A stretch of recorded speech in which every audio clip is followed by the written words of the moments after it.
Bonjour tout le monde, donc c'est avec plaisir qu'on vous accueille pour ce webinaire en direct. Donc aujourd'hui on va parler du Covid chez nos seniors.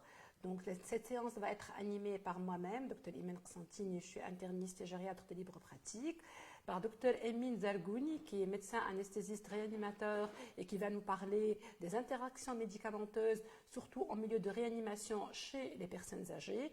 Et avec nous, Dr Meher Ben Maal Mahchicha, qui est médecin généraliste de libre pratique et gériatre, et qui va parler du rôle des médecins libéraux, que ce soit généralistes ou spécialistes, dans la prise en charge et la gestion de la crise du Covid-19.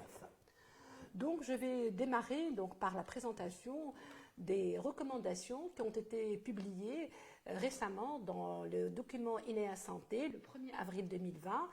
Ce sont des recommandations qui ont été établies par un groupe de médecins gériatres. 7 médecins ont travaillé pour publier ces recommandations que je vais vous présenter, qui concernent la prise en charge des patients âgés, que ce soit confirmés ou suspects de Covid-19. Ces recommandations, bien sûr, vont être mises à jour, une mise à jour étant cours de réalisation en fonction bien sûr des nouvelles données, que ce soit physiopathologiques, thérapeutiques ou de prise en charge. Donc la situation elle est pandémique et vous le savez, les personnes âgées c'est la population la plus vulnérable au vu de toutes les données alarmantes qui ont été recensées partout dans le monde, et les cas les plus sévères qui ont nécessité notamment une assistance respiratoire en milieu de réa, tout à l'heure Dr Zargouni va nous parler de ça, ce sont majoritairement des personnes âgées. Les premières données chinoises suggèrent que le taux de mortalité était plus fréquent chez les personnes âgées de plus de 60 ans. Par la suite, c'est clair que ce sont des recours qui ont été établis le 1er avril. Aujourd'hui, nous sommes le 22 avril. Entre-temps, nous savons qu'il y avait plein d'études qui ont montré que la prévalence de la mortalité était plus importante chez les personnes âgées.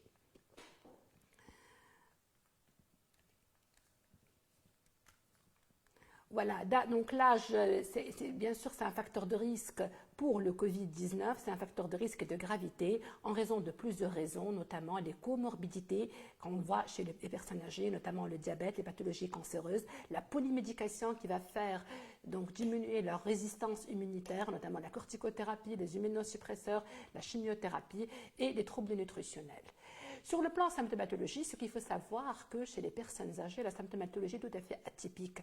Parfois, on a le tableau classique, dyspnée, fièvre et détresse respiratoire, mais malheureusement et souvent, la symptomatologie est erronée. C'est ainsi qu'on peut décrire une symptomatologie digestive qui va être au premier plan avec une diarrhée, un état confusionnel initialement, parfois même non fébrile, la fièvre peut être même tardive, des chutes inhabituelles chez un patient qui n'était pas chuteur auparavant.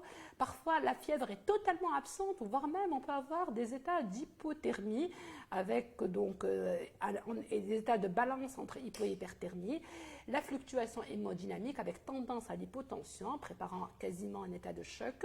L'anosmie et la dysgeusie ont été rapportés dans la population générale et ce sont des symptômes qui ont été également rapportés chez les personnes âgées au début de la maladie. Sur le plan biologique, la lymphopénie a été constatée quand on fait des numérations formules sanguines, mais également, je rajouterai, ça n'a pas été mentionné, ça va être mentionné dans la nouvelle mise à jour, l'élévation très importante des dédimères rencontrées, puisque c'est une maladie à tendance thromboembolique. Alors, quels sont les signes de gravité ? Les signes de gravité passent essentiellement par la polypnée avec une fréquence respiratoire au-delà de 30, une saturation de l'oxygène inférieure à 92 en l'air ambiant, la baisse de la pression artérielle systolique, et chez les sujets âgés, on ne parle pas de pression diastolique, donc on parle uniquement de la pression systolique, c'est elle la plus importante, inférieure à 90 mm de mercure, l'altération de l'état de conscience, la confusion, la somnolence, la déshydratation et l'altération brutale de l'état général. Et sur le plan imagerie, donc, ce sont les infiltrats radiologiques qui vont donc couvrir plus que 50% du champ pulmonaire en 24 à 48 heures. Tous ces signes-là sont considérés chez la personne âgée comme étant des signes de gravité. Alors en pratique, comment on va gérer, comment on va prendre en charge un patient âgé qu'il est suspecté de Covid-19 ? Alors, qu'est-ce que nous avons recommandé? Et on a recommandé ceci via toutes les publications internationales. On recommande de privilégier en cette période de crise la consultation par téléphone, la télémédecine autant que possible. Et si par la suite le médecin est obligé de se déplacer au chevet du malade, bien sûr, on va prendre tous les moyens nécessaires de protection. Une fois, donc, on va démarrer notre consultation, on va remplir une fiche qui va contenir beaucoup d'informations qui vont être utiles, notamment l'âge, le lieu de vie, l'entourage du patient, ses antécédents médicaux, diabète, HTA, des insuffisances cardiaques, respiratoires, l'existence de troubles cognitifs très fréquents en gériatrie, l'état nutritionnel, est-ce qu'il est suivi ou non pour un cancer, l'alitement, la présence d'escarres, les médicaments en cours, et on va voir ensemble les signes cliniques, que ce soit est-ce qu'il y a un syndrome viral classique, fièvre, toux, ou des signes respiratoires autres, donc courbatures ou asthénie. Par la suite, donc, on va rechercher les facteurs de mauvais pronostic. Les facteurs de mauvais pronostic que voici. D'abord, l'âge en lui-même est un facteur de mauvais pronostic au-delà de 75 ans. La présence de toutes les comorbidités que je viens de citer. L'obésité qui a été signalée dans plusieurs papiers, une obésité morbide avec un BMI au-delà de 40. Le groupe sanguin, on parle d'une protection pour les groupes sanguins O et des cas plus sévères chez les patients avec un groupe sanguin A. L'insuffisance rénale terminale au stade de dialyse, la cirrhose et la immunodépression, quel que soit, par le biais soit de maladies immunodéprimantes ou par le biais de médicaments qui vont faire baisser donc l'immunité chez les personnes âgées. Ensuite, on va rechercher les signes de gravité que j'ai cités sur l'ancienne diapositive. Et une fois on a rempli cette fiche et au vu de cet examen clinique, on doit informer de façon claire le patient et sa famille donc, pour se conformer aux règles suivantes. Alors, quelles sont les règles? Si on va prendre la totalité de toutes les personnes âgées, il y a des règles générales à suivre. Il y a un renforcement du confinement au sein du domicile et enfin, il y a le soutien psychologique. Tout d'abord, je vais commencer par les règles générales. Les règles générales que toute personne âgée doit suivre, elle est chez elle, donc d'abord le respect rigoureux de toutes les mesures générales de prévention, donc que ce soit donc, les personnes âgées elles-mêmes, les membres de famille, les aidants et les auxiliaires de vie également. Il faut utiliser des objets qui sont strictement personnels, nettoyer, désinfecter les plats, les plateaux et autres ustensiles de cuisine, le nettoyage et la désinfection des tables, des chaises et les accessoires d'aide à la mobilité, les cannes, les déambulateurs, donc, et les accessoires d'hygiène. Et chez la personne âgée particulièrement, on privilégie le gel hydroalcoolique, notamment chez les personnes âgées qui ont une mobilité réduite ou qui sont dépendantes pour éviter les déplacements et les va-et-vient vers donc, la salle de bain. Deuxième chose importante, et on n'insistera jamais trop, sur le renforcement du confinement au sein même du domicile.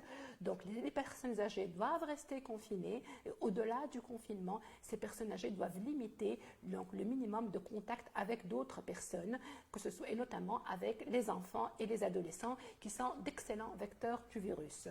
Par ailleurs, ceux qui reçoivent des aidants ou des auxiliaires de vie et qui ne sont pas confinés, ces personnes-là doivent respecter rigoureusement toutes les règles d'hygiène et de prévention.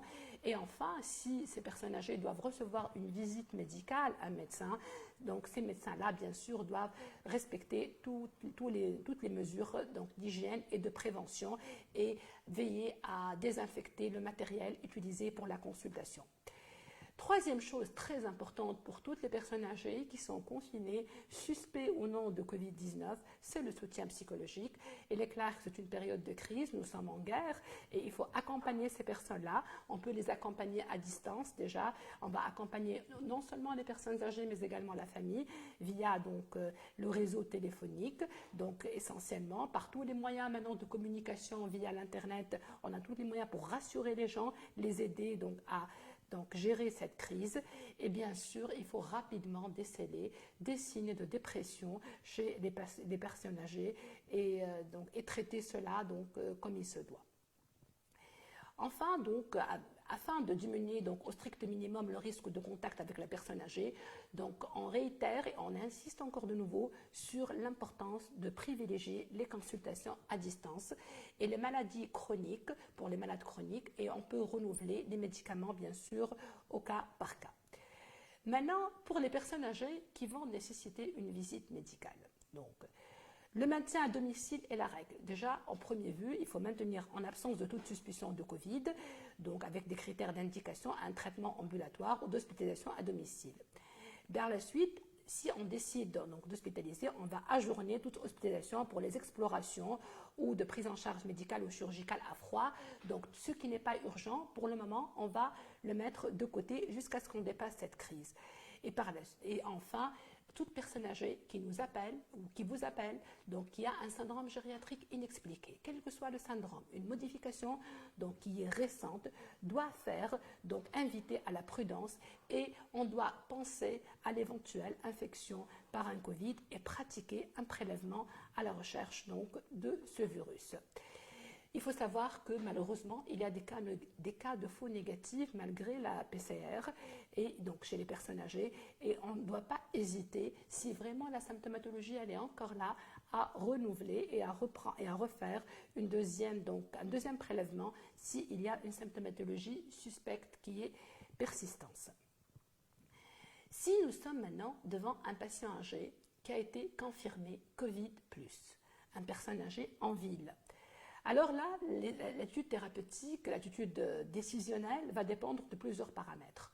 Tout d'abord, l'âge. Si nous sommes devant un patient âgé entre 60 et 65 ans et qui a une forme plutôt légère, donc sans signe de gravité, il n'a pas de comorbidité, donc, et il a des aidants avec lui à la maison et des gens qui sont coopérants et disponibles, là, on peut garder le patient à domicile, le traiter, bien sûr, en renforçant la surveillance et toutes les mesures d'hygiène nécessaires.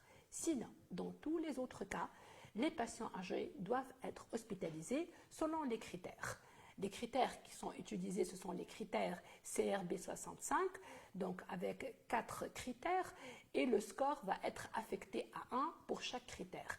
Si nous avons un patient qui a un score égal à 1, confusion, fréquence respiratoire supérieure à 30, pression systolique inférieure à 90, âge supérieur à 65 ans, s'il a un seul critère, il peut être hospitalisé dans une unité de médecine ou d'infectiologie ou de pneumologie.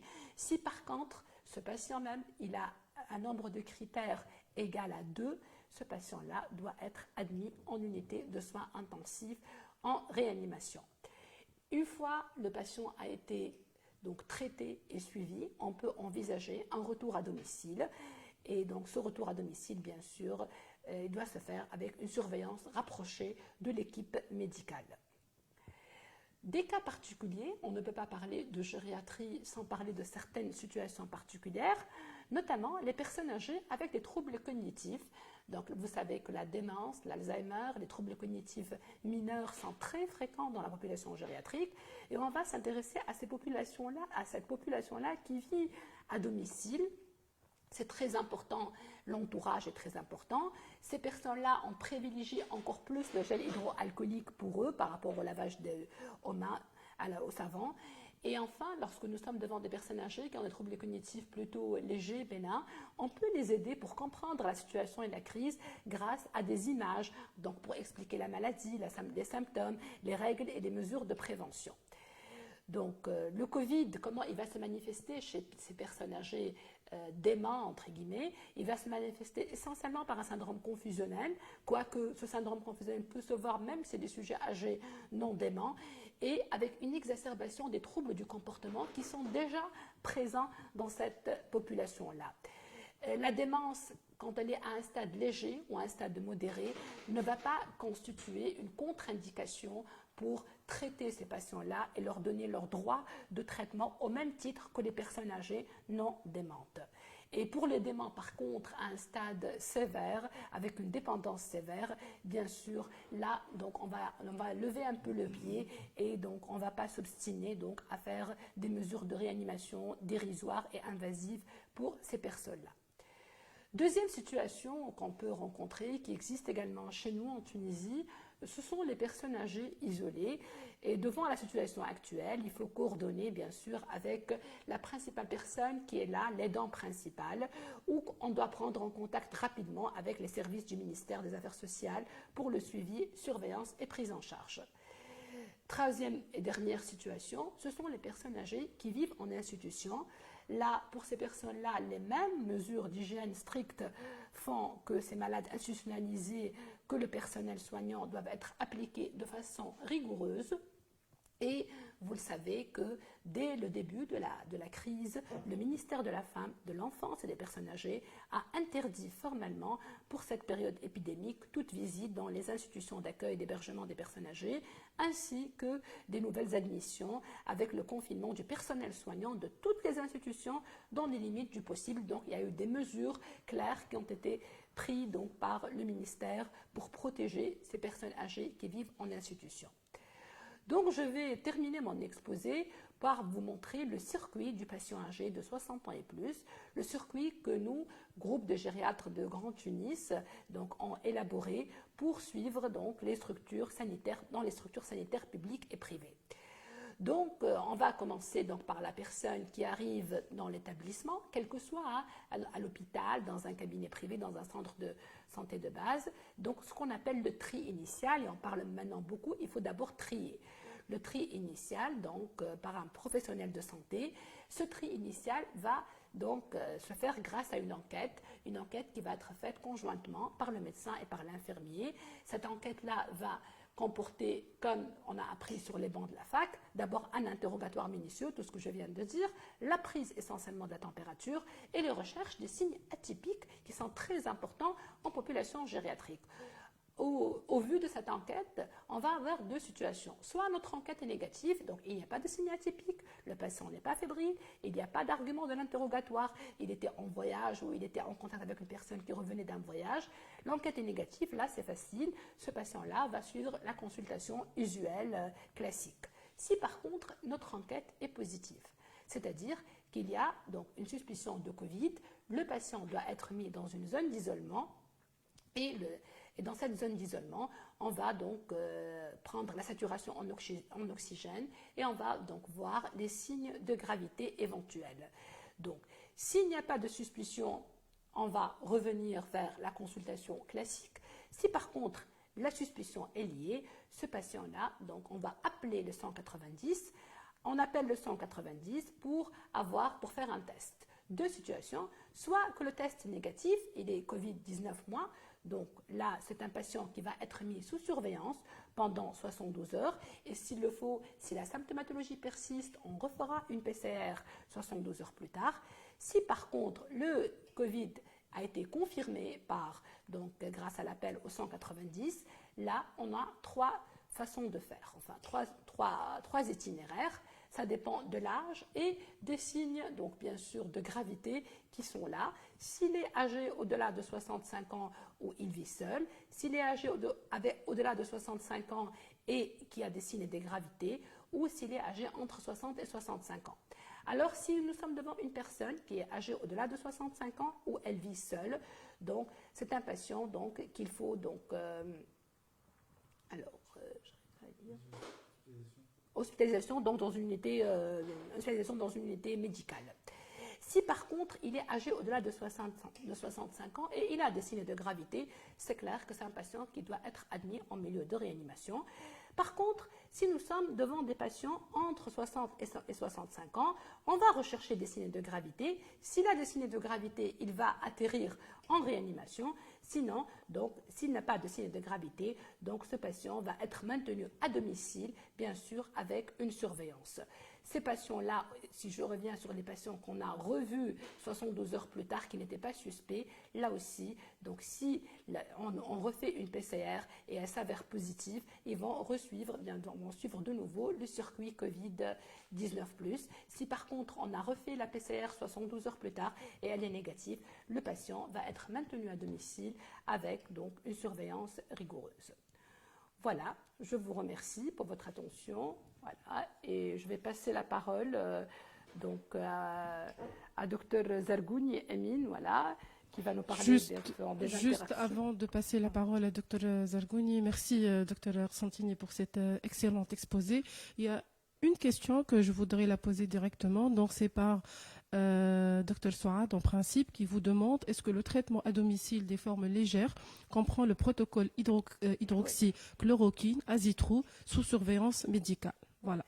Bah, il y a toute la problématique, c'est dans ce protocole-là d'hydroxychloroquine, d'azithromycine. On va en parler tout à l'heure avec Dr Zergouni. Mais il faut savoir que chez les sujets âgés, c'est un grand problème. C'est un grand problème parce que les sujets âgés sont souvent polymédiqués. Et cette association, et ils ont des pathologies cardiovasculaires. Et cette association azithromycine et hydroxychloroquine, elle a des effets indésirables, notamment sur le plan cardiaque, avec un allongement du QT. Et il y a plein de médicaments qui sont pris par nos seniors, notamment du registre psychiatrique. Je parle là des IRS et des neuroleptiques d'ailleurs, et même de certains antihistaminiques. Tous ces médicaments-là vont allonger le QT. Donc ces malades-là, honnêtement, leur donner de l'hydroxychloroquine seule, comme ça, à domicile, avec azithromycine, c'est très difficile à gérer. Si on décide que ces malades-là méritent d'être traités, je pense qu'ils méritent d'être hospitalisés, pas en milieu de réa, mais au moins dans une unité de soins, dans un hôpital ou dans une clinique, pour être surveillés de près et faire donc l'examen cardiologique, le CG, avant traitement, après traitement, au milieu du traitement, parce qu'il y a beaucoup d'interactions médicamenteuses. Il faut être très, très vigilant par rapport à cette association en gériatrie. Merci pour cette introduction, chère Imen. C'est la meilleure introduction possible pour mon exposé. On m'a demandé de parler des interactions médicamenteuses chez le sujet âgé en période de Covid et des complications éventuelles. Bon, je ne vais pas faire un cours magistral de pharmacologie. J'ai essayé de résumer un petit peu et de donner un petit peu matière à réfléchir.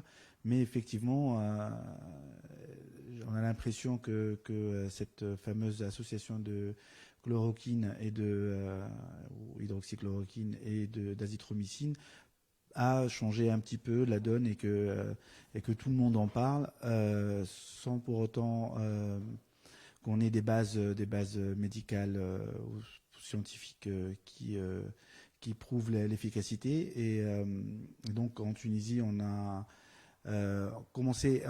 introduit ces médicaments-là dans le cadre d'une étude qui est indiquée par le ministère de la Santé, qui est gérée par Madame Gély là au niveau de l'hôpital d'Aliena. Et dans ce cadre-là, tous nos patients, globalement, qui ont leurs critères d'inclusion sont inclus dans cette étude. Et en fait, dans cette étude-là, particulièrement, il n'y a pas de critères d'exclusion dus à l'âge, contrairement à d'autres pays où ça a été pratiqué. Donc, on en rediscutera tout à l'heure après que j'ai rappelé quelques notions.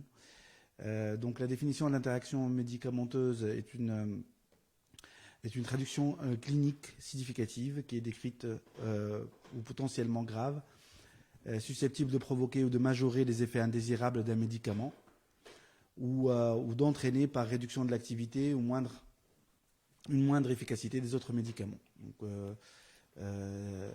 la fréquence des effets indésirables médicamenteux est très importante. Les modifications chez le sujet âgé essentiellement, donc la modification de la pharmacocinétique et de la pharmacodynamie chez ce genre de patients, la polymédication, il y a aussi une grande part d'automédication, l'intrication de pathologies aiguës et chroniques, donc les patients, et le Covid en est un bel exemple, étant donné que les patients ont souvent des pathologies chroniques, et là on a une pathologie aiguë qui se superpose.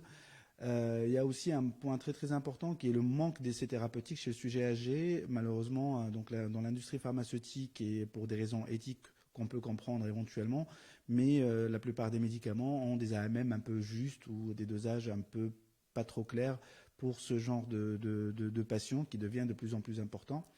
Et bien sûr, la mauvaise observance thérapeutique pour plusieurs raisons qui peuvent être cliniques ou autres.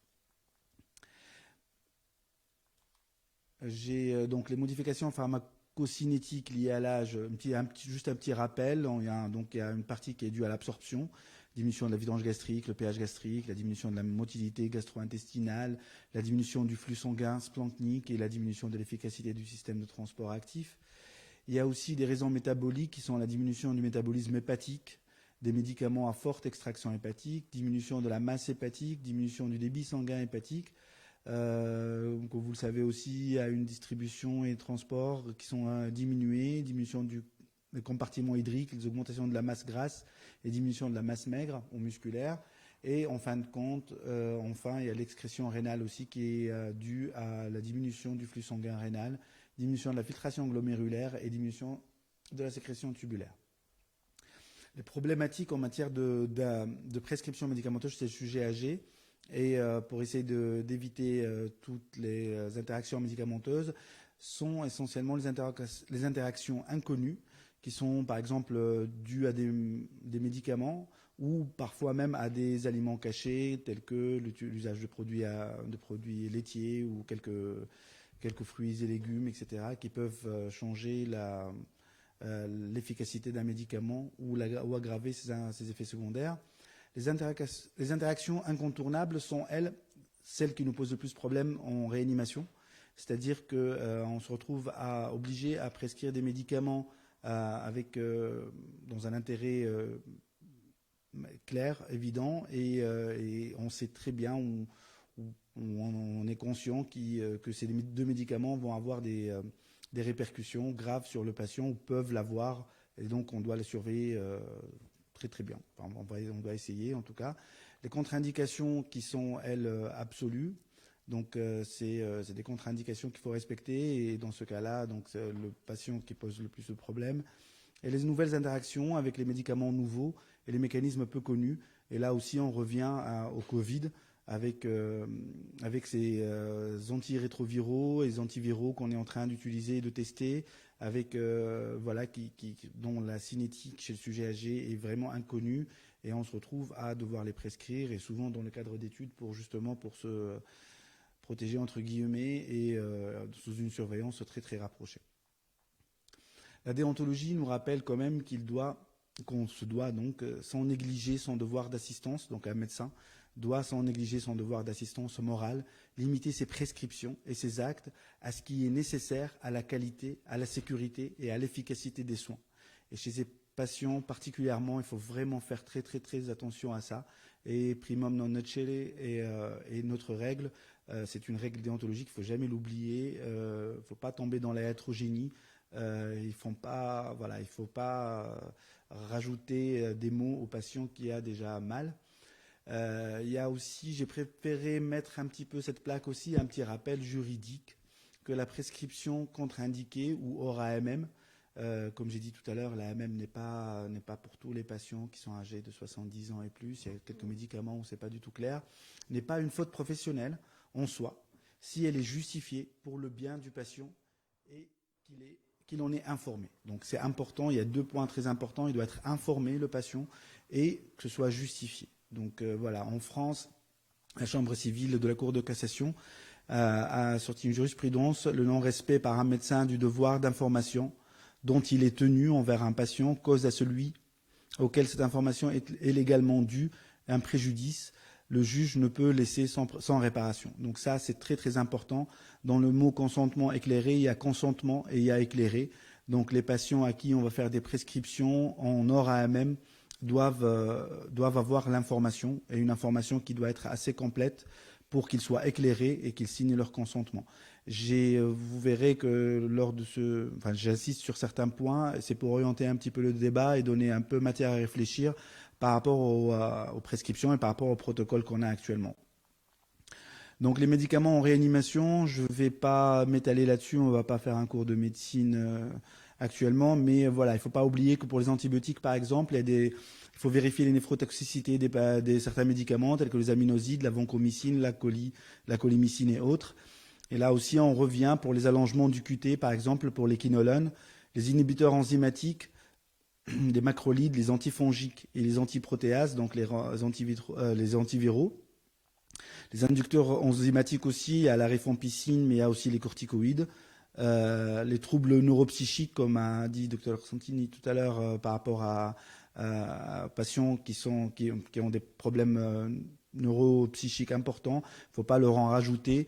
Donc là, dans le tableau antibiotique, j'ai insisté sur les quinolones. Les manifestations digestives, l'autotoxicité, donc tout ça sont des effets secondaires connus des antibiotiques qui, chez le sujet âgé en matière de Covid, vont être ou exagérées, où on va se retrouver dans des situations où on ne sait pas si c'est dû à un médicament, si c'est dû à la maladie ou c'est dû à une interaction médicamenteuse. Donc j'ai insisté sur l'allongement du QT et les quinolones. On a la main un peu facile en Tunisie sur certaines quinolones. Donc il ne faut pas oublier qu'avec certains autres médicaments tels que pour le Covid, la nivaquine et l'azithromycine, qui eux aussi peuvent donner des problèmes au niveau de l'allongement du QT et de l'ECG. Et pour le reste, on connaît un petit peu. Les anti-inflammatoires aussi posent un grand problème en réanimation chez ces patients parce que les glucocorticoïdes sont des inducteurs enzymatiques et donc peuvent induire des surdosages d'autres médicaments. Les glucocorticoïdes qui initialement étaient pas recommandés en matière de Covid et qui reviennent en réanimation pour les patients qui sont les plus graves et qui présentent des SDRA essentiellement. Donc il ne faut pas oublier qu'ils ont des effets indésirables assez importants, les rétentions hydrosodées aussi. Les AINS, j'en parle un petit peu, même si on ne les prescrit pas beaucoup en réanimation, mais souvent des patients de sujets âgés pour des douleurs, de rhumatologie, etc. Ils sont souvent sous AINS au long cours et c'est pourvoyeur d'hémorragie digestive aussi. Et voilà, on peut se retrouver dans ces situations-là. Des situations un peu plus graves et c'est un peu plus fin, donc les anticoagulations, il y a l'HNF aussi. Là, on revient aux bases, donc l'héparine non fractionnée reste le médicament de référence en réanimation. On peut adapter les doses facilement, on peut la doser, on peut doser le TCA. On a la main facile, il y a un pouce-seringue à côté, on appuie sur des boutons et c'est réglé. Pour les HBPM, par contre, c'est très utilisé en préventif et ça nous va, c'est pratique, ça diminue un petit peu les fils et le nombre de visites aux patients, mais risque plus grand en curatif parce que, voilà, comme on sait tous, les surdosages sont faciles, les insuffisances rénales sont là, les insuffisances hépatiques aussi, il n'y a pas d'antidote. Les AVK, on ne les utilise pas beaucoup en réanimation, mais c'est souvent nos patients qui viennent sous antivitamine K.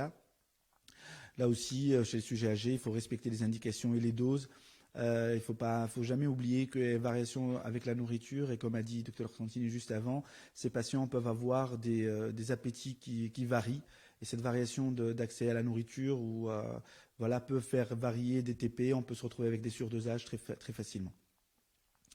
Les antihypertenseurs, les fameux antihypertenseurs, donc les diurétiques, on connaît tous leurs effets, donc la déshydratation, l'insuffisance rénale aiguë, et les hypocalémies. Donc j'essaie à chaque fois de mettre le point sur les intrications possibles avec les autres médicaments et avec le fameux protocole chloroquine et azithromycine.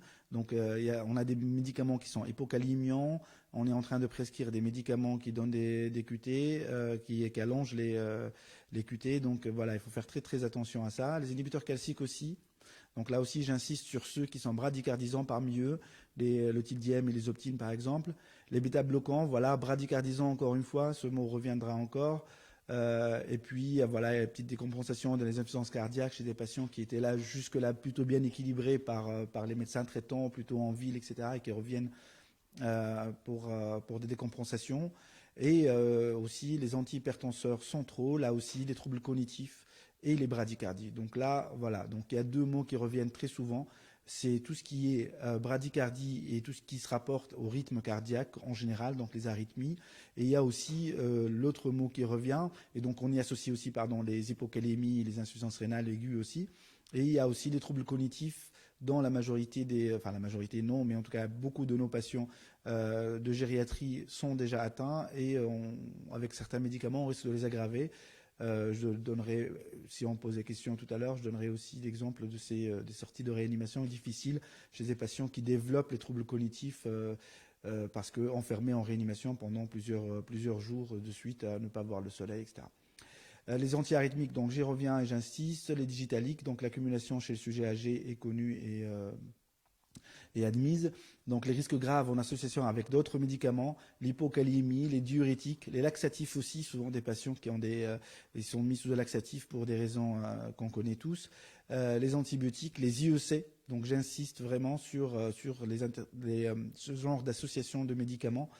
Il faut une surveillance très très rapprochée, surtout pour les digitaliques, les ECG et des bilans très fréquents, aussi bien de la calémie, des ionos de la fréquence rénale et éventuellement même le dosage des médicaments en cas de suspicion. Les antiarythmiques aussi, il y a la cordarone et les bêta-bloquants et il faut souvent privilégier, mes collègues gériatres le confirmeront après, mais privilégier les médicaments à demi-vie courte chez ces patients parce que voilà, on peut se retrouver avec des intoxications et pas grand-chose à faire en fait. Au fait, je vais conclure en insistant sur le premier point et dans les limites fixées par la loi. Et compte tenu des données acquises de la science, le médecin est libre de ses prescriptions, qui seront celles qu'il estime les plus appropriées en les circonstances. Voilà, il doit sans négliger son devoir d'assistance morale, limiter ses prescriptions et ses actes à ce qui est nécessaire à la qualité, à la sécurité et à l'efficacité des soins. Il doit tenir compte des avantages, des inconvénients, des conséquences des différentes investigations et thérapeutiques possibles. J'ai essayé d'attirer plus l'attention et de donner plus de la matière à réfléchir dans ce diapo pour ne pas rentrer dans la polémique de donner ou de ne pas donner de la chloroquine ou d'autres médicaments, quels qu'ils soient. Donc ce n'est pas le point ici et je pense que ce n'est pas le point contre le Covid tout court. Mais voilà, enfin, il faut s'armer de donner, de maximum de données pour pouvoir prescrire ou pas prescrire ce médicament ou ce protocole sous nos cieux et dans nos réanimations ou alors même en ambulatoire ou dans les hospitalisations parce qu'il y a beaucoup de facteurs dont il faut tenir compte avant de se lancer dans ce protocole. Voilà. Je vous remercie. Je ne sais pas s'il y a des questions. Merci, Dr Zargouni, pour votre exposé. Bon, je voudrais moi-même vous poser une question. Est-ce que justement en Tunisie, par rapport au protocole qui est recommandé et validé, est-ce que nous sommes en train de faire le consentement éclairé des patients et surtout pour les sujets âgés, notamment avec des troubles cognitifs. Dans ce cas, comment faire? Le consentement éclairé, il est pris et il est fait par qui? Alors, en Tunisie, il y a eu un protocole qui a été établi et qu'on est en train de suivre. Et c'est dans le cadre d'une étude pour protéger. Il y a rapidement aussi, le DPM a rapidement aussi autorisé la prescription de chloroquine et d'hydroxychloroquine et d'azithromycine chez les patients Covid. Et donc, il y a un protocole d'étude. Donc, on est en train d'utiliser dans le protocole. Donc, si le patient il est conscient et qu'il a toute sa tête et que voilà, c'est lui qui fait le consentement éclairé. Sinon, c'est la famille ou c'est la famille ou les gens proches. Ça, c'est d'un point de vue théorique. D'un point de vue pratique, ce qu'on a vu au fait, c'est que les patients, pour notre expérience, en tout cas dans notre clinique à nous, on a vu des patients demander, réclamer eux-mêmes le traitement. C'est impressionnant alors, je ne vais pas relancer la polémique et en parler maintenant. On est dans une équipe pluridisciplinaire avec un gériatre, un pneumologue, un interniste et quelques réanimateurs. En globalité, on n'était pas tous trop chauds pour l'utilisation de ce protocole. Mais voilà, la science, et pour avoir des vraies réponses, il faut le faire dans le cadre de l'étude qui a été lancée en Tunisie. Donc on est appliqué dans l'étude. Pratiquement, je crois que tous nos patients, les douzaines qu'on a eu à gérer, ont eu ce protocole. Et on s'est retrouvé avec des patients de 72, 74 ans, de 80 ans et plus qui réclament ce protocole. Ils le réclament, ils rentrent, ils disent est-ce que je vais recevoir ce médicament-là? Et donc on essaie de les éclairer, comme j'ai dit, il faut éclairer quand même pour les risques, surtout chez le sujet âgé, en sachant que dans certains pays, la limitation d'âge pour ce protocole a été de 65 ans, d'autres à 70. Dans notre étude en Tunisie, on n'a pas eu spécialement de limite d'âge pour cette étude. Voilà. De toute façon, Émile, je pense qu'en matière de plaquenil, hydroxychloroquine, et là je parle en ma qualité d'interniste, c'est un médicament qu'on utilise en médecine interne de façon usuelle et on n'a jamais eu on n'a jamais eu de soucis particuliers. Je ne parle pas de la population âgée, hein, bien sûr. Donc, si vous faites ça pour les malades, entre guillemets, tout court, le problème maintenant, c'est plus la polémique dans la version gériatrique avec tout ce qui... On a plein de papiers, même la CFGG, elle a publié un truc d'alerte sur l'association. Mais je pense que si on est conscient, et tu as bien fait de rappeler tout ce que tu as rappelé, comme les interactions médicamenteuses, si on est conscient des interactions médicamenteuses, ça c'est très important, parce qu'au moment où tu as décidé de prescrire, tu vas pouvoir arrêter et faire attention aux autres médicaments. C'est ça la différence entre IRS. C'est pas, le problème, c'est qu'il ne faut pas avoir la main facile chez le sujet âgé pour que tous les médecins, entre guillemets, en ville vont commencer à prescrire. C'est ça le problème, en fait, majeur. Est-ce que nous, médecins en ville, gériatres ou généralistes ou pneumologues, chez les sujets âgés, donc si on ne connaît pas ces interactions, si on ne connaît pas la liste, et c'est Alloprame qu'il faut arrêter, fluoxétine, risperidone, parfois ça devient compliqué. Parfois on a des malades sujets âgés faciles, simples, là c'est bien beau. La chloroquine n'a jamais posé réellement un problème, nous, en médecine interne, en pratique. Mais là, en gériatrie, je pense que... Mais c'est bien, on va attendre un peu des résultats. Je pense que vous avez déjà des résultats positifs. On va être optimiste. Alors, justement, donc, au fait, nous, les résultats, on a des résultats optimistes, pas spécialement. Enfin, les malades s'améliorent avec ou sans ça, je ne sais pas. Mais par contre, au fait, ce que nous, comme équipe, on redoutait le plus, c'est les complications. Et je peux dire que c'est vrai, on a été titilleux, on a cherché, on n'a pas eu de complications particulières. Voilà. Comme j'ai dit, on a des patients assez âgés, assez tarés aussi. Ça va de 30 ans à 84 ans. C'est une petite série, mais là aussi, je dirais que la première série du professeur Raoul n'était pas aussi importante que ça non plus. Et effectivement, moi, je pense que c'est bien ce qu'on a fait nous, par exemple, parce que en fait, quand on est contre quelque chose et qu'on essaie de la prescrire et de chercher la petite bête et qu'on la retrouve pas, c'est qu'on a vraiment bien cherché d'abord. Et par contre, pour l'efficacité, c'est une autre question. Moi, ce que je voulais vraiment sur quoi insister, c'est peut-être pas la nivaquine en elle-même qui est aussi toxique que ça, mais ça peut être aussi l'effet de plusieurs médicaments qui sont prescrits en même temps. Voilà. Ou alors sur un terrain qui n'est pas le bon. Voilà. Et on profite qu'il est là pour te parler d'autre chose, pour changer de l'hydroxychloroquine par rapport aux HBPM. On sait très bien maintenant, on parle beaucoup, c'est une maladie thromboembolique, embolie pulmonaire, etc. Et là, donc j'imagine qu'en réanimation, les malades qui étaient déjà hypocoagulés pour une raison ou une autre, vous les gardez comme d'habitude. Et vous mettez une HBPM préventive, systématique, à dose uniquement préventive, ou vous passez à dose curative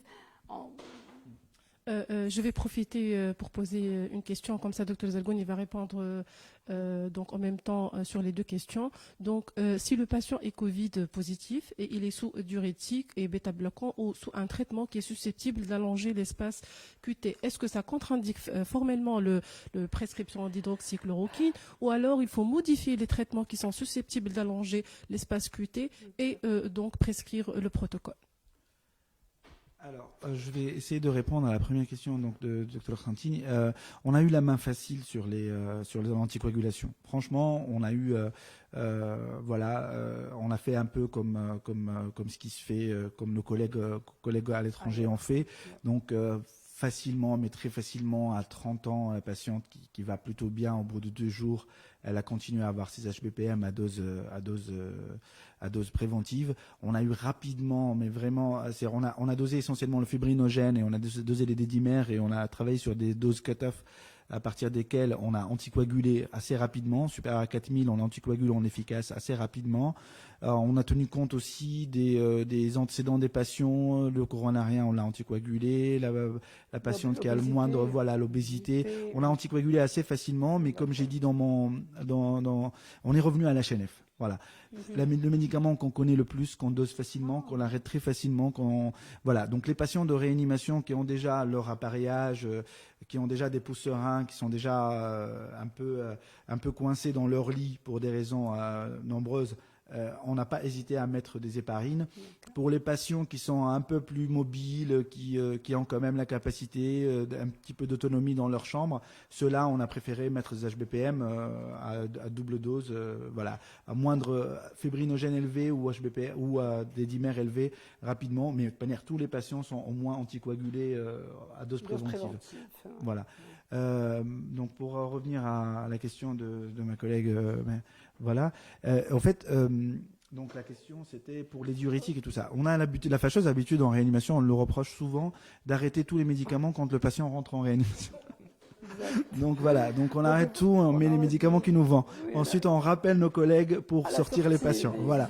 Venez remettre des insulines, remettre tout ça. Donc c'est vrai que cette question, là aussi, je reviens à un point sur lequel le Dr Santini a parlé et moi aussi j'ai parlé. C'est les sujets âgés, c'est pour ça qu'on recommande et qu'on voudrait que les médecins utilisent des médicaments à faible demi-vie pour qu'on puisse les arrêter voilà, et passer outre aussi rapidement que ça. Chez nos patients, à vrai dire, on a cherché, hein, mais on n'a pas eu de contre-indication valable. On a eu des coronariens, des reins uniques, des antécédents de cancer, voilà, on a eu un peu de tout, des dénutris, du SAS appareillé, non appareillé. Vous me direz que c'est beaucoup pour 12 patients, probablement oui, mais en fait les patients sont multitariés tout bêtement, mais on n'a pas eu à arrêter.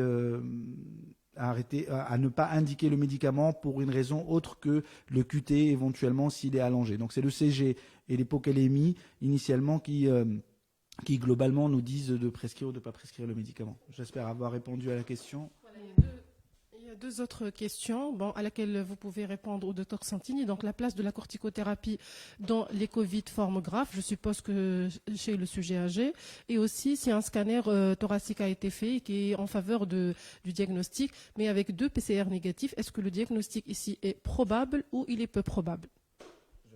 Oui, vas-y, pour la corticoïde, parce qu'est-ce qu'ils vont Voilà. faire en réanimation moi, je vais essayer de répondre à ces deux questions parce que les cas se sont posés. Donc, en ce qui concerne la corticothérapie, sa place, elle est revenue à la charge chez les patients qui sont en SDRA en période juste de pré-intubation pour essayer d'éviter ça, où on pense vraiment que ce n'est plus le virus qui est responsable de la maladie en cours, mais c'est plus ses conséquences.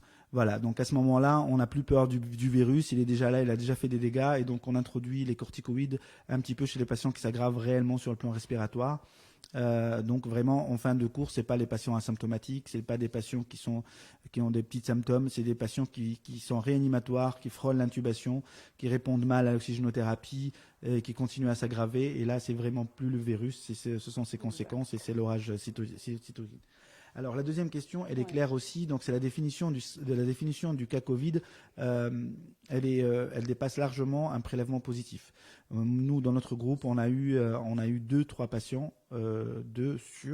mais au moins 3 patients qui ont eu des prélèvements qui étaient négatifs avec un scanner et une symptomatologie claire et évidente qu'on a déclarés en tant que tels et qui ont été traités en tant que tels avec aval aussi bien de l'équipe de l'étude que de l'observatoire. On a eu jusqu'à 3 prélèvements négatifs chez un patient. On n'est pas allé plus loin. Ça aurait été faire un LBA ou aller donc là aussi on est en train de parler du hétérogénie juste pour avoir une réponse que le patient est Covid et aller chercher au fin fond de ses poumons ce virus n'était pas très très utile pour ces patients-là. Du coup on s'est arrêté à 2 prélèvements et on a fait des prélèvements négatifs à la sortie aussi. Voilà.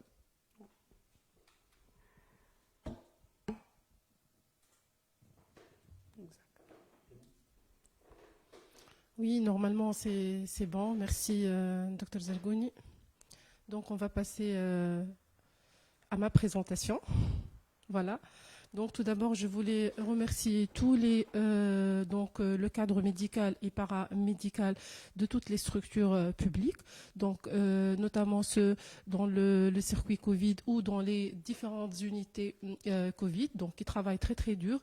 Mais là, je suis ici aujourd'hui pour parler de la place des médecins libéraux dans la gestion de la pandémie Covid-19 en Tunisie, que personne n'en parle. Donc on a le sentiment que personne ne parle. Donc je suis là pour vous présenter qu'est-ce que le médecin libéral est en train de faire cette période. Donc, comme vous savez, donc, nous sommes 14 896 médecins praticiens en Tunisie. Et parmi eux, 8 065 médecins de libre pratique versus 6 831 dans le secteur public. Parmi ces 8 000, nous avons 4 802, pratiquement 60% des médecins spécialistes, et 3 263, donc pratiquement 40% de médecins généralistes. Et je rappelle évidemment que tous les médecins de libre pratique étaient un jour des médecins de la santé publique.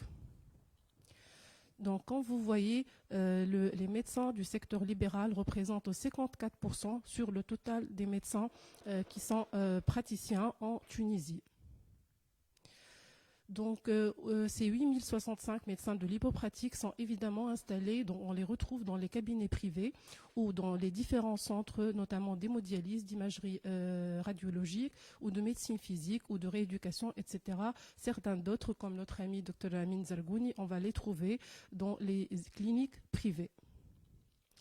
Donc j'ai mis cette plaque donc pour tirer donc la sonnette sur la répartition des médecins qui est tout à fait inégale donc sur tout le territoire tunisien, et c'est le cas notamment pour les médecins libéraux. Pour la densité médicale, donc pour tout ce qui est médecin généraliste, elle est pratiquement la même dans les deux secteurs, public et secteur libéral, alors que pour les médecins spécialistes avec une spécialité médicale, donc on voit que le secteur libéral, la densité, elle est un peu légèrement augmentée par rapport au secteur public, et surtout dans les spécialités chirurgicales, le secteur libéral prévoit pratiquement le double donc, de densité médicale par rapport à celui du secteur public. Donc la place, elle est importante du secteur libéral dans le système de soins en Tunisie, notamment dans les périodes de crise sanitaire telles que cette période de pandémie Covid-19. Mais donc ils ont aussi important et présenté en Tunisie, mais ils ont beaucoup de difficultés à exercer au temps de cette pandémie, à savoir le manque de moyens de protection, l'augmentation des dépenses parce que le médecin de libre pratique, il achète lui-même les équipements de protection individuels pour se protéger, pour protéger ses patients et protéger ses collaborateurs, et des fois à des prix exorbitants. On a remarqué aussi la baisse de la patientèle, donc les patients ont souvent peur de se déplacer, que ce soit dans les structures publiques ou dans les structures privées. Donc il y a une baisse des revenus malgré les charges qui sont toujours fixes et que le médecin libéral doit les payer. Il y a aussi une gestion difficile du temps, donc on est obligé à espécer les rendez-vous, etc. Donc ce qui nous donne, donc on est obligé de donner un effort beaucoup plus important pour gérer donc le déroulement de nos consultations. Il y a quelques médecins libéraux qui ont été forcés à fermer leur cabinet parce qu'ils étaient en contact avec des probables cas suspects Covid-19. Et nous remarquons aussi une difficulté de suivi des patients à pathologie chronique, ceux qui doivent donc se rendre aux cabinets médicaux d'une façon trimestrielle pour le renouvellement de leur traitement chronique. Certains patients et certains médecins de libre pratique ont un profond sentiment d'incertitude sur le futur, quand est-ce qu'on va revenir à un modèle de travail habituel, on va dire. Donc, le syndicat tunisien des médecins libéraux a annoncé un questionnaire sur les réseaux sociaux. C'est un questionnaire qui est anonyme. Il comporte quelques questions qui sont très très simples, à laquelle je remercie tous les médecins qui ont répondu. Donc, ici, nous avons un échantillon de 601 médecins, dont majoritaire des médecins spécialistes. Nous avons 26 spécialités qui sont représentées sur 22 gouvernorats de la Tunisie. Donc le questionnaire, comme je viens de le dire, il est court, il comporte 10 questions simples, et je vais ici vous présenter les résultats qui ont été collectés depuis le démarrage du questionnaire, soit le 18 avril, jusqu'à la date d'hier, le 21 avril. Donc, à la question, est-ce que avez-vous fermé votre cabinet depuis le début du confinement? Donc, nous avons 389 réponses oui, donc des médecins, surtout des médecins spécialistes, 273 médecins spécialistes qui ont fermé leur cabinet dans cette période et 116 médecins généralistes qui ont fermé leur cabinet, soit un total de 65% qui ont fermé leur cabinet. Eh bien, la cause, à la question si vous avez fermé votre cabinet, pour quelle période plutôt? Pour le moment, c'est la période que vous l'avez fait. Donc, quand vous remarquez, il y a 34% qui ont fermé leur cabinet depuis le confinement et il y a 10% qui ont fermé pour une période uniquement de 3 jours, d'autres 12% pour une période de 6 jours et 20% donc, qui ont fermé entre 1 semaine et 2 semaines et 21% ont fermé leur cabinet plus que 2 semaines. Donc ici, le diagramme parle de lui-même. Hein. Donc si vous avez fermé votre cabinet, c'est pour quelle raison l'avez-vous fait? Et quand vous voyez, donc il y a presque 50% des médecins qui ont répondu « Je n'ai pas d'équipement de protection individuelle » et 18% qui ont répondu « Je ne trouve pas où acheter les équipements de protection individuelle ». Donc, quand vous voyez, tout tourne autour des moyens de protection des médecins. Donc, 13% des médecins ont répondu que mes patients ne se déplacent plus à mon cabinet, donc pas de patients, donc pas de déplacement, pas de travail. 6% des médecins donc, ont d'autres raisons de fermeture de leur cabinet, à savoir ils ont respecté les consignes du Conseil de l'ordre et du syndicat. D'autres, ils ont des conditions familiaux donc, spécifiques telles qu'ils n'ont pas trouvé où garder leurs enfants ou ils ont des parents âgés à leur domicile, donc ils craignent leur contamination. D'autres, ils étaient obligés de fermer par absence de secrétaire ou de personnel qui travaillent notamment dans les centres. D'autres, ils ont des cabinets qui sont éloignés à leur domicile ou qu'ils ont un état de santé particulier tel que la grossesse ou un médecin qui est âgé ou allergique et qui a préféré de fermer son cabinet. Donc à la question, si vous avez fermé votre cabinet, est-ce que vous pensez réouvrir plus tôt? Eh bien, 75,5% des médecins qui ont fermé leur cabinet comptent ouvrir bientôt leur cabinet, contre 2,5% qui disent non et 22% qui ne savent pas encore. Ils ne savent pas est-ce qu'ils vont réouvrir leur cabinet ou pas. À la question, est-ce que vous êtes porté volontaire dans la gestion de l'épidémie? Donc, nous avons 39%, pratiquement 40% des médecins qui se sont portés volontaires dans la gestion de l'épidémie. Je rappelle, ce sont les médecins de libre pratique. Donc, si vous êtes porté volontaire, dans quel cadre? Donc, on a plusieurs types de réponses. Donc, certains médecins ont préféré de poursuivre les soins habituels pour leurs patients. Plusieurs autres médecins étaient volontaires, que ce soit avec la plateforme du SAMU 190 ou la plateforme sur Internet validée par le Conseil de l'ordre. D'autres étaient volontaires dans différentes structures publiques, telles que nos amis médecins réanimateurs à Djerba. Nous avons beaucoup de médecins qui participent au dépistage du Covid-19 en suivant les recommandations nationaux ou à travers les circuits Covid-19. Il y a plusieurs médecins de libre pratique qui exercent actuellement dans les différents circuits Covid-19. Il y a d'autres qui ont préféré, qui ont aidé par des collectes, donc que ce soit d'argent ou de matériel, au profit des structures publiques. D'autres, ils ont essayé d'approvisionner les médecins libéraux en équipement de protection individuelle à travers des actions syndicales et d'autres qui participent jusqu'à maintenant à la cellule d'assistance psychologique des patients Covid positifs ou suspects de corona. Et nous avons remarqué aussi quelques initiatives personnelles, donc distribution et recherche de matériaux, donc sans casquette syndicale ni sous un organisme particulier. Voilà, ici par exemple, je voulais vous montrer quelques exemples d'actions des sections régionaux du syndicat, du STML, avec leurs membres au cours de la pandémie Covid-19. Tout le monde a entendu des cas de la section régionale de Djerba, à laquelle il y a les médecins réanimateurs privés qui travaillent actuellement dans les hôpitaux publics. Donc vous voyez, pratiquement toutes les sections ont participé, que ce soit par des collectes de dons, des gardes téléphoniques, des gardes dans les hôpitaux. Donc pratiquement différentes actions ont été faites pour la gestion et pour la lutte contre la propagation de la maladie et au profil des structures publiques.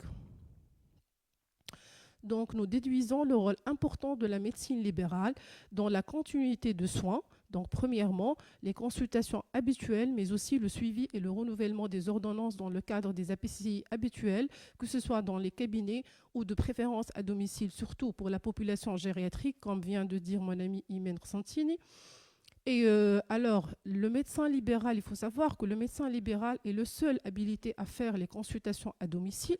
Évidemment, il doit prendre toutes les mesures de protection nécessaires. Donc, par cette continuité de soins, le médecin libéral va participer à la désengorgement des structures publiques. Troisièmement, donc la médecine libérale participe aussi à la sensibilisation des patients par la prévention de la contamination et par les conseils de gestes barrières pour leurs patients. Donc la médecine libérale aussi et les médecins libéraux ont un contact permanent avec leurs patients. Donc si impossibilité de se déplacer dans les deux sens pour conseil et suivi, donc que ce soit par des contacts téléphoniques, par les réseaux sociaux, par mail, etc. Donc, comme on vient de le dire, donc plusieurs médecins libéraux se sont lancés à des actes de dons et de gestes de volontariat pour gérer cette pandémie. Et il y a ceux-mêmes qui ont participé à l'élaboration des recommandations telles que le groupe des gériatres de Grand Tunis, qui est un groupe hétérogène de médecins des deux secteurs ayant élaboré les recommandations concernant le sujet âgé, le Covid-19, que mon ami Imen a présenté avant moi. D'autres ont créé et ils sont en train de gérer plusieurs plateformes interactives avec le citoyen tunisien, avec les patients qui sont suspects ou sont Covid positifs afin de leur apaiser l'angoisse, que ce soit par des groupes Facebook ou par plusieurs autres plateformes. Je cite le groupe Allo Docteur, j'ai une question sur le Covid-19 qui a été créé par mon ami Safia Bouzid et qui est en train de répondre à plusieurs questions des Tunisiens. Ils sont en train même de faire des vidéos live pour répondre à toute l'inquiétude que le Tunisien peut avoir. Donc, je préférais mettre cette phrase pour dire qu'il faut faire attention à la décompensation des pathologies non Covid, surtout chez le sujet âgé, et ne pas mettre tout sur cette infection virale, car on a le sentiment de mettre tout sur le Covid. Donc, le patient, une fois il a une toux et une fièvre ou une autre symptomatologie, on a tendance à penser en premier à la symptomatologie et au diagnostic de Covid-19 et d'ignorer toutes les autres pathologie. Donc, la médecine libérale est le sujet âgé au temps de cette pandémie. Donc, comme vous le savez, les personnes âgées représentent la population la plus fragile et la plus exposée à des Covid graves. La lutte contre le Covid tourne essentiellement autour de protection de nos seniors, puisque la mortalité est très importante chez eux. Cette population risque aussi de payer très cher la focalisation de tout le système de santé sur le Covid-19, puisqu'on a tendance d'oublier les autres pathologies et de les oublier. Donc ici, on note le rôle très important de médecins libéraux, généralistes, spécialistes, notamment le gériatre, seul autorisé à effectuer donc régulièrement les visites à domicile. L'hospitalisation à domicile est un élément très très important de prise en charge des personnes âgées, surtout ceux à mobilité réduite, autant que l'hospitalisation et la consultation dans l'hôpital du jour, donc pour diminuer la charge sur les hôpitaux et les cliniques et surtout optimiser les soins dans un cadre plus adapté. Mais cette hospitalisation à domicile souffre en Tunisie d'un manque de réglementation, donc il n'y a aucun cadre juridique qui peut donc la réglementer et pour nous c'est une urgence de le faire. Donc, pour les perspectives, donc les médecins libéraux demandent de définir leur place dans la stratégie de lutte contre le Covid-19. Ils demandent de garantir leurs droits en cas de volontariat, faciliter les contacts avec les différentes structures de prise en charge de l'épidémie, créer un circuit officiel d'achat des équipements professionnels individuels pour les médecins libéraux, avec des points de vente dédiés aux professionnels de la santé du secteur libéral et à des prix fixés par l'État. Il demande aussi l'implication dans la prise en charge du traitement des formes légères Covid-19 avec un vrai partenariat public-privé et la révision de la période du confinement des professionnels de santé après contact avec patients Covid positifs, évidemment après le dépistage et si le test il est négatif. Donc, les médecins libéraux demandent aussi de mettre à leur disposition des tests de dépistage, donc à savoir le PCR ou le test sérologique rapide, donc un quota pour le secteur libéral, surtout pour les professionnels de santé. Si jamais un médecin qui était en contact avec un cas Covid positif, donc il pourra faire le test et revenir travailler. Donc l'hospitalisation à domicile, on vient de parler, donc c'est un grand intérêt. Il faut rapidement essayer de la cadrer et de la réglementer. La télémédecine aussi, donc on a parlé, surtout c'est le sujet âgé. Donc c'est la même chose, la loi existe, mais manque les décrets d'application qui n'apparaissent pas. Donc, pour conclure, je voulais dire que les médecins libéraux et les médecins de la santé publique, ils ont un même combat. Et donc, le Covid-19, c'est une occasion de se rapprocher et de créer des passerelles entre les médecins et entre les deux secteurs. Pour le médecin libéral, donc suivre son patient hospitalisé dans les structures publiques, se rattacher à un service hospitalier pour l'hospitalisation à domicile, et pour le médecin de santé publique, donc normalement, il devra avoir le droit du suivi de son patient à domicile, et notamment par télémédecine. Et la télémédecine, c'est une urgence à légiférer pour mise en place immédiate. Voilà, et en conclusion, je voulais dire que la médecine libérale est un pilier de la médecine en Tunisie et que la médecine libérale, sœur jumelle de la médecine publique, est au cœur du système de santé tunisien, surtout dans les crises sanitaires telles qu'actuellement. Voilà, je vous remercie. Merci, Mehmet. Tu as une question pour toi. Docteur Nezih Bourgi, qui est médecin spécialiste en médecine préventive, qui te pose la question suivante. Comment vous expliquez le nombre élevé de médecins qui n'ont pas répondu au questionnaire? Alors, le nombre important de médecins qui n'ont pas répondu à ce questionnaire. Les résultats qui ont été présentés, c'est un échantillon de juste 4 jours. Donc, le questionnaire, il est toujours ouvert, il est toujours disponible sur les sites et différentes pages du syndicat. Et les médecins sont en train de répondre au fur et à mesure. D'ailleurs, si je vais rentrer tout à l'heure, je vais trouver un nombre beaucoup plus important que celui que je viens de présenter. Voilà. Moi, je voulais te remercier de cette présentation qui est vraiment excellente. Elle est très très complète. Elle expose les problèmes, elle expose les solutions, elle expose ce qui urge. Vraiment, il y a beaucoup de points qui sont aussi bien l'HAD que les protections, que le rôle. Moi personnellement, j'ai été un peu déçu du rôle qui a été octroyé à la médecine privée, malheureusement, dans cette crise, malgré leur implication immédiate dès le départ. Tout le monde s'est armé, tout le monde se posait la question, etc.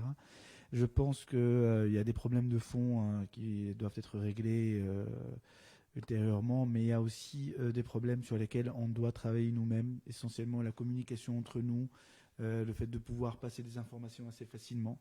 Je pense qu'il fallait aussi démystifier un petit peu, et cet appel au loup qu'a posé le Covid a fait que beaucoup de gens ont reculé un petit peu initialement, qu'ils ont eu peur parce que rien n'était disponible.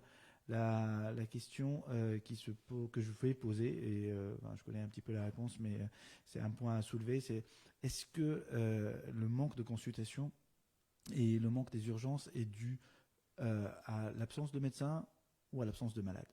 Est-ce que ce ne sont pas les malades qui ne sont pas en train de venir, ou est-ce qu'ils sont en train d'essayer de venir et ils ne trouvent pas de médecin? Je pense qu'il y a, moi je répondrai de mon côté, je pense qu'il y a les deux, Emile.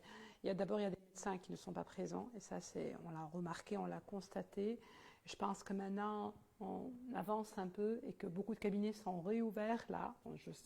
J'ai vu sa fille qui a fait un truc pour dire: dites-moi les dermatologues qui travaillent, les ophtalmos, et ça pose problème. Et c'est vrai, il y a aussi les malades. Les malades, ils ont peur. Les malades n'ont pas d'autorisation pour aller voir. Moi, je fais du domicile souvent. Donc, pendant cette période-là, je fais plus de domicile que de cabinet. Voilà. Et les gens, même pour le cabinet, les gens m'appellent pour me dire: je vais envoyer ma fille ou mon fils pour renouveler l'ordonnance ou pour que vous voyez le bilan. Mais bon, je fais plutôt de domicile, et les gens ne peuvent pas se déplacer. D'abord, ils ont peur. Ils n'ont pas la possibilité, il faut des autorisations, et puis la télémédecine, ils en fait beaucoup, et le secteur privé, et tu as bien, c'est très beau ce que tu as exposé, Mahe, parce que réellement, c'est des gens qui ont travaillé dès le début et au tout début, ils ont travaillé matin, midi et soir. Et à tout moment, on est bombardé par les questions, par les bilans sur les réseaux sociaux. Ça ne s'arrête pas. On est ensemble là depuis, ça fait 2 heures de temps et on a vécu un peu dans 3 spécialités différentes comment on gérait nos coups de fil. Et donc ça, c'est évident, on n'est pas là pour se donner de la valeur, c'est pas ça le problème. Mais je pense qu'on doit accorder nos violons entre le secteur public et le secteur privé. Et c'est pas le moment qui d'être des choses qui vont se régler plus tard. D'abord, on doit gérer la crise, on doit la dépasser, on doit vaincre. On est là pour le bien de tout le monde. Mais c'est vrai que la consultation a diminué. Ou je profite pour une sonnette d'alerte parce qu'on est en train d'avoir aussi des dégâts collatéraux. Il n'y a pas que le Covid. Moi, je suis en train de voir ici les histoires que j'ai eues pendant cette période-là. Crois-moi, c'est des histoires à écrire donc en livre. C'est des histoires à écrire. C'est des histoires à présenter en staff. Des malades avec des anémies profondes, des malades fébriles, des malades avec altération de l'état général, des nutries, plein de choses, toutes les pathologies. On a vu tout, et puis les gens sont réticents. Alors, qu'est-ce que vous en pensez, docteur? Vous voyez, ça vaut le coup. J'ai peur que le biologiste vienne à la maison pour faire le bilan. Et donc les dégâts collatéraux, les OAP, notre collègue qui est avec nous dans le groupe, elle a perdu un patient en cours de route. On a cru que c'était un Covid, c'était un OAP aussi simple que ça, des embolies pulmonaires et plein de choses. Et donc je pense que maintenant, nous sommes le 22 avril, on n'a pas envie de perdre nos patients. On fait tout ça pour ne pas le perdre pour le Covid, et on n'a pas envie de les perdre pour autre chose. Donc on est là pour ça, les médecins, je pense que tout le monde est là, secteur public, secteur privé, toutes spécialités confondues, et nous, on tient bien en vie avec nos patients et en vie pour nos patients. Donc on n'est pas prêt à les perdre pour autre chose. Nous sommes là, s'il vous plaît, donc il faut encourager les gens à revenir à leur consultation, à faire leurs analyses. Nous sommes pré-Ramadan, on est à 2 jours, c'est une période critique où les gens normalement devraient faire leurs consultations habituelles et usuelles. On ne va pas se retrouver avec des diabètes déséquilibrés, avec des insuffisances cardiaques, avec des insuffisances rénales, et on va se retrouver au mois de juillet, août à gérer des choses qui vont devenir ingérables par la suite. Donc le Covid, il prend toute sa valeur et on est là pour ça, et il y a des gens qui se mobilisent pour ça, mais aussi il y a une grande partie qui est beaucoup plus importante, à mon sens, à mon avis. Actuellement, elle est plus importante que le Covid et qu'on ne doit pas baisser les bras et on doit être là pour les réinitialiser, reprendre notre vie, entre guillemets, médicale avant le Covid. Effectivement, docteur Santini, mais j'ajouterai une autre raison. Il y a certains patients qui croient que tous les médecins ont fermé leur cabinet. À part leur peur de se déplacer, il y a plusieurs patients qui croient que tous les médecins ont fermé, sont chez eux. Voilà. Exactement, ils nous posent cette question et lorsqu'on leur dit, est-ce que vous avez un médecin traitant? Par exemple, moi je suis volontaire avec l'équipe de SAMU 190. Lorsque je leur pose la question, ils me disent non, il est fermé. Mais je leur demande, est-ce que vous avez appelé votre médecin traitant? Ils me disent non. Et s'ils vont l'appeler, ils vont trouver qu'il travaille. C'est ça le problème. Donc il y a une fausse information qui est en train de circuler, que tous les cabinets médicaux privés ont fermé. Donc ce qui n'est pas vrai pour toute la médecine, surtout pour la médecine de première ligne. Et ceux qui ont été obligés de fermer, nous avons vu les causes. Mais ils n'avaient pas initialement les moyens de protection. Là, le syndicat et tout. D'ailleurs, je remercie nos amis dans les différents CROM et dans le Conseil national de l'ordre des médecins. Ils sont en train d'équiper les médecins et ceux qui n'ont pas des moyens de protection. Exact. Donc, ils sont en train de revenir sur le terrain pour le moment. Tout à fait. Voilà. Je pense on arrive à la fin de notre réunion. Donc, c'était un plaisir d'avoir à mes côtés Dr Emine Zargouni et Dr Meher Ben Maal Mahchicha pour parler, débattre de plusieurs sujets. Certes, la gériatrie, le sujet âgé en premier lieu, mais aussi la problématique et notre vie de tous les jours. Et là, on est proches ensemble parce qu'on est en train de vivre réellement la même guerre. Et j'espère qu'avec la volonté de tout le monde, la volonté des médecins, des patients, la volonté de l'État, la volonté des firmes pharmaceutiques et toutes les personnes qui sont en train de nous aider, on va arriver enfin à gagner la bataille. Voilà, c'est vraiment ça notre but, et avoir des jours plus heureux et tout finira.